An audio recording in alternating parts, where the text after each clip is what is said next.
జీవశాస్త్రం cell biology అనేటువంటి topic చూద్దాం. సెల్ బయాలజీ, ఈ సెల్ బయాలజీ లేదా కణం గురించి తెలుసుకోవాలి అంటే ఫస్ట్ ఆఫ్ ఆల్ ఆ కణం యొక్క పుట్టు పూర్వోత్తరాల గురించి తెలుసుకోవాల్సి ఉంటుంది. మొదటగా ఈ కణాన్ని కనుక్కున్నటువంటి వ్యక్తి ఎవరు? వాస్తవానికి మొదటగా కనుక్కున్నటువంటి కణం నిర్జీవ కణం అండి, non living cell. The first cell was invented by mister Robert hook అండి. 1665వ సంవత్సరంలో రాబర్ట్ హుక్ అనేటువంటి శాస్త్రవేత్త మొట్టమొదటగా కణాన్ని గురించి వివరించే ప్రయత్నం చేశాడు. ఏంటయా అంటే మొదట ఈయన 1595వ సంవత్సరంలో చూసున్నట్లయితే ఈయనకంటే ముందు ఈయన కణాన్ని కనుక్కున్నది 1665లో. యాక్చువల్గా మనం ఇప్పుడు చెప్పుకోబోతుంది సూక్ష్మదర్శిని గురించి చూద్దాం. 1595వ సంవత్సరంలో జకారియస్ జాన్సన్ అనేటువంటి వ్యక్తి మొట్టమొదటగా సూక్ష్మదర్శిని గురించి కనుక్కోవడం జరిగింది సూక్ష్మదర్శిని. సో ఈ సూక్ష్మదర్శిని ప్రస్తుతం వచ్చేసరికి ఎలక్ట్రాన్ మైక్రోస్కోప్స్ కూడా ఉన్నాయి. నాలన్ రస్కా మరి కనుక్కున్నట్టు జరిగింది. నాలన్ రస్కాలు ఏంటిది? Electron microscope. ఈ ఎలక్ట్రాన్ మైక్రోస్కోప్ని కనుక్కున్నది నాల్ మరియు రస్కా. అయితే 1595వ సంవత్సరంలో ఎప్పుడైతే జకారియస్ జాన్సన్ సూక్ష్మదర్శిని కనుక్కుంటాడో అప్పటి నుంచి ఆ కంటికి కనిపించినటువంటి చిన్న చిన్న సూక్ష్మజీవుల గురించి కనుక్కునే ప్రయత్నం జరిగింది. అయితే వీటన్నిటికంటే ముందుగా మనకి తరువాత కొన్ని సంవత్సరాల తర్వాత సుమారుగా 1665వ సంవత్సరంలో రాబర్ట్ హుక్ ఏం చేస్తారంటే ఈయన ఓక్ అనేటువంటి మొక్క యొక్క బెరడుని తీసుకున్నాడు. ఆ బెరడుని ఇతను మైక్రోస్కోప్ కింద పెట్టి చూడటం జరిగింది. ఎప్పుడైతే ఈయన మైక్రోస్కోప్ కింద పెట్టి చూశాడో ఆ క్షణంలో ఏం కనపడింది అంటే ఇతనికి ఒక తేనె పట్టు గదుల్లాంటి నిర్మాణాలు కనిపించినాయి అండి, లైక్ దిస్. ఇలా ఆయనకి మైక్రోస్కోప్లో చూస్తే ఎండిపోయిన నిర్జీవంగా ఉన్నటువంటి ఇలాంటి ఒక చిన్న గదులు కనిపించినాయి. అప్పుడు ఈ ఒక్కొక్క చిన్న గదిని ఇతను లాటిన్లో సెల్ అని పిలిచాడండి.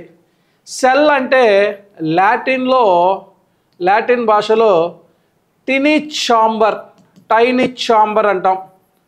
Tiny chamber, that means very small room అని అర్థం. అంటే సెల్ అంటే అతి చిన్న గది అని అర్థం అనమాట. సో ఇలా ఈ మైక్రోస్కోప్లో చూసినప్పుడు తేనె పట్టు లాంటి గదులు లాంటి నిర్మాణాలు కనిపించడంతో అతను వాటికి మొట్టమొదటిసారిగా లాటిన్ భాషలో సెల్ అనే పేరు పెట్టాడు. సెల్ అంటే అతి చిన్న గది అని అర్థం. సో అప్పటి నుండి వాటిని సెల్ అని పిలవటం జరిగింది. అయితే ఈయన కనుక్కున్నటువంటి ఈ సెల్ అనేది నాన్ లివింగ్ సెల్, నిర్జీవ కణం అన్నమాట. ప్రాణము లేని కణం. అయితే ప్రాణం ఉన్నటువంటి కణాన్ని లేదా జీవ కణాన్ని కనుక్కున్నది ఎవరు? రాబర్ట్ హుక్ వచ్చేసరికి నిర్జీవ కణాన్ని కనుక్కున్నాడు. మరి సజీవ కణాన్ని కనుక్కున్నది ఎవరు? సజీవ కణం, లివింగ్ సెల్ని కనుక్కున్నది ఎవరు? సో సజీవ కణాన్ని కనుక్కున్నటువంటి వ్యక్తి యాంటోనీ వాన్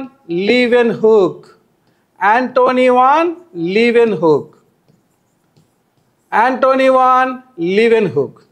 ఈయన ఆ సూక్ష్మదర్శనుల్ని ఉపయోగించి ఈయన అనేక రకాలైనటువంటి మైక్రోస్కోప్స్ని ఇతను తయారు చేశాడు. యాక్చువల్గా ఇతను ఒక వర్తకుడు.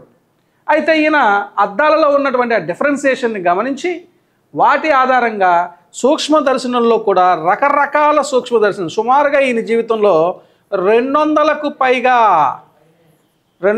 పైగా సూక్ష్మదర్శనల్ని తయారు చేశాడంట. మరి ఈ సూక్ష్మదర్శనం 200కు పైగా సూక్ష్మదర్శనం తయారు చేశాడు. వాటి సహాయంతో ఈయన మొట్టమొదటిసారిగా ఏం చేశాడో తెలుసా?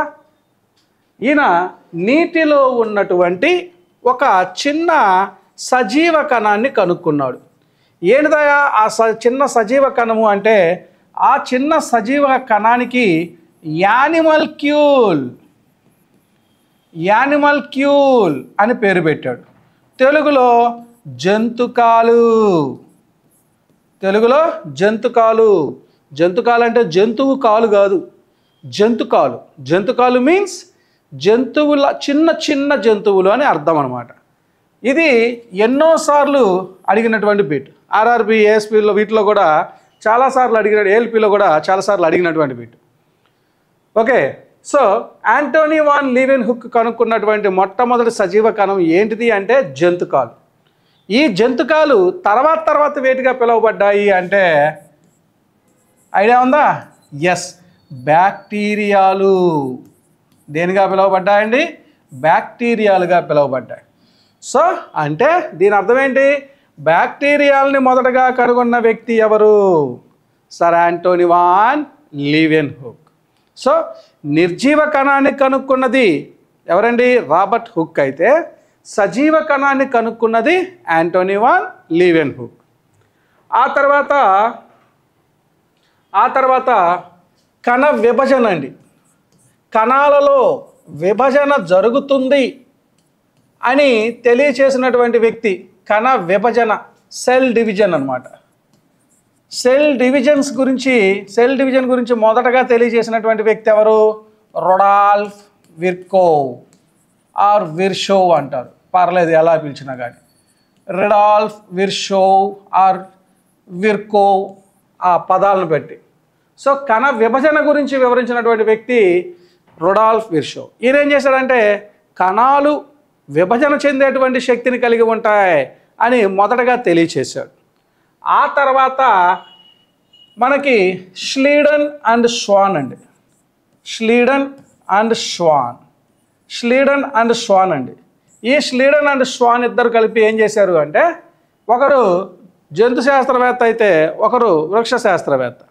ఎందుకు వీళ్ళు ఏం చేశారు అంటే కణ సిద్ధాంతాన్ని రూపొందించారు. సో సెల్ థియరీని రూపొందించారు. చాలాసార్లు అడిగినటువంటి bit. So cell theory was invented by or proposed by కణ సిద్ధాంతాన్ని ప్రతిపాదించింది ఎవరు అంటే థియోడార్ ష్లీడన్, అలానే ష్లీడన్ అండ్ ష్వాన్ అనమాట. కణ సిద్ధాంతాన్ని వివరించింది. దీని ప్రకారం ఏం చెబుతారు అంటే ప్రతి కణం దాని మాతృకణం నుంచి పుడుతుంది అని చెప్పేసి అన్నాడు. ప్రతి కణం దాని మాతృకణం నుంచి పుడుతుంది అని తెలియచేశాడు. Every cell should be forms from its mother cell. So ప్రతి కణం కూడా దాని యొక్క మాతృకణం నుంచి జన్మిస్తుంది అని చెప్పేసి చెప్పడం జరిగింది. సో ఇలా ఈ సెల్ థియరీ గురించి వివరించారు. ఆ తర్వాత సుమారుగా 1831వ సంవత్సరంలో అండి సెల్ని కనుక్కున్నది. ఎప్పుడు సెల్ని కనుక్కున్నది 1665, కణాన్ని కనుక్కున్నది ఇన్ 1665. అయితే ఆ కణాన్ని కనుక్కున్న దగ్గరగా 180 సంవత్సరాల తర్వాత 1831వ సంవత్సరంలో రాబర్ట్ బ్రౌన్ ఏం చేశాడు అంటే ఆర్కిడ్ పత్రాలలో కనుక చూస్తే దాంట్లో ఒక స్పష్టమైనటువంటి గుండ్రటి నిర్మాణం ఒకటి కనపడుతుంది అన్నాడు. దాని పేరే కేంద్రకం లేదా న్యూక్లియస్ అని తెలియచేశాడు. సో రాబర్ట్ బ్రౌన్ ఆర్కిడ్ పత్రాలపై పరిశోధన చేస్తున్నప్పుడు అతనికి ఒక స్పష్టమైనటువంటి గుండ్రని దట్టమైన ఒక రంగు చుక్క లాంటి నిర్మాణం కనిపిస్తూ ఉంది. దాన్నే ఏం చెప్పాడండి? కేంద్రకం అని చెప్పాడు. వాస్తవానికి రాబర్ట్ బ్రౌన్ కంటే ముందు ఫెలిస్ ప్యాంటానా ఈ బిట్టు అడిగి ఉన్నాడండి. ఫెలిస్ ఫ్యాంటానా. ఈ ఫెలిస్ ఫ్యాంటానా అనే వ్యక్తి కేంద్రకాన్ని కనుక్కుంటాడు. ఏదో దట్టమైన రంగు లాంటి చుక్క లాంటి నిర్మాణం ఉంది అంటాడు. కానీ దాని యొక్క విధి విధానాలు, దాని యొక్క నిర్మాణము, దాని గురించి మాత్రం వివరించలేకపోయాడు. అయితే కేంద్రకాన్ని మొదటగా గుర్తించింది ఫెలిస్ ఫ్యాంటానా, కానీ వివరించలేకపోయాడు. అందువలన ఆయన పేరు అలా ఆగిపోయింది. ఈయన తర్వాత రాబర్ట్ బ్రౌన్ ఏం చేశాడంటే ఆ కేంద్రకము, దాని యొక్క స్ట్రక్చరు, ఆ కేంద్రకం యొక్క రకరకాల ఫంక్షన్స్, ఇలాంటి వాటి గురించి వివరించాడు. అందుకని ఫెలిస్ ఫ్యాంటానా తర్వాత ఈయన కేంద్రకం గురించిన స్పష్టమైన వివరణ ఇవ్వటంతో కేంద్రకాన్ని కనుక్కున్న వ్యక్తి అని చెప్పేసి రాబర్ట్ బ్రౌన్ని పిలవటం జరిగింది. అయితే కేంద్రకాన్ని మొదట గుర్తించింది ఎవరు అంటే ఫెలిస్ ఫ్యాంటానా. కేంద్రకం గురించి వివరించింది, దానికి సంబంధించిన స్ట్రక్చర్ని తెలియజేసింది ఎవరు అంటే రాబర్ట్ బ్రౌన్.